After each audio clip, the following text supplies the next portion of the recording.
అదే RTV app వార్తల్ని క్షణాల్లో చదివే అవకాశం ఉంటుంది. ఒక న్యూస్ పేపర్, ఒక టెలివిజన్ ఛానల్ మీ చేతుల్లో ఎప్పుడూ ఉంటాయి. ఎస్వి జూ పార్క్లో విషాద ఘటన చోటు చేసుకునింది. సందర్శకుడిగా వచ్చినటువంటి రాజస్థాన్కి చెందిన ప్రహ్లాద్ అనే వ్యక్తి ఇదే ఎన్క్లోజర్ పైకెక్కి దూకి మృతి చెందినట్లుగా సాక్షులు పేర్కొంటున్నారు.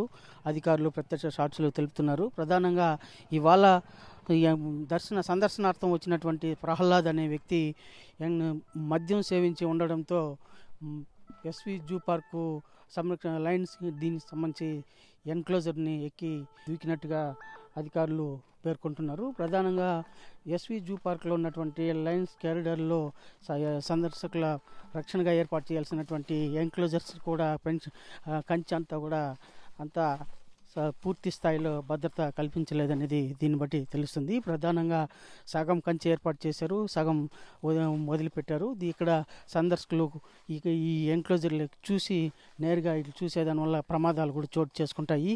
ఇలాంటి ఘటన ఇదివరలో ఒకసారి చోటు చేసుకునింది. సందర్శకులు చూస్తూ జారిపడి మృతి చెందినటువంటి ఘటన చోటు చేసుకునింది. ఇలాంటి వాటిని అరికట్టాల్సినటువంటి అధికారులు పూర్తిగా నిర్లక్ష్యంగా వ్యవహరించడం వల్లే ఇలాంటి ప్రమాదాలు చోటు చేసుకుంటున్నాయి.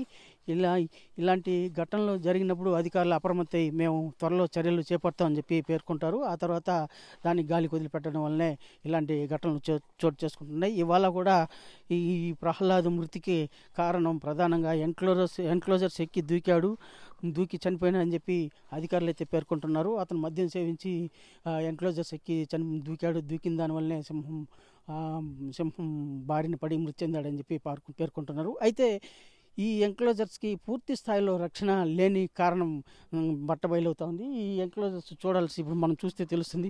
ఎన్క్లోజర్స్ సగమే కట్టారు, ఇంకా సగం ఐరన్ పెన్షన్ అంతా కూడా సగం కట్టకుండా వదిలేసింది. దానివల్ల రోడ్డు పక్కనే ఈ ఎన్క్లోజర్స్ చూసేదానికి వచ్చే ప్రయాణికులు సందర్శకులు ఎవరు వచ్చినా కూడా ఈ ప్రమాదానికి కారణమయ్యే అవకాశం ఉంది. ఇలాంటి వాటిని కూడా అధికారులు పూర్తి స్థాయిలో పరిశీలించి తగిన చర్యలు చేపట్టి పూర్తిగా రక్షణ కల్పిస్తే ఇలాంటి ప్రమాదాలు చోటు చేసుకోకుండా ఉంటాయని చెప్పి పేర్కొంటున్నారు. వీడియో జర్నలిస్ట్ మణితో రవి, తిరుపతి. మరిన్ని వీడియోస్ కోసం ఛానల్ ని సబ్స్క్రైబ్ చేయండి. లేటెస్ట్ అప్డేట్స్ కోసం వాట్సాప్ ఛానల్ ని ఫాలో చేయండి. అండ్ లింక్ డిస్క్రిప్షన్ లో ఉంది.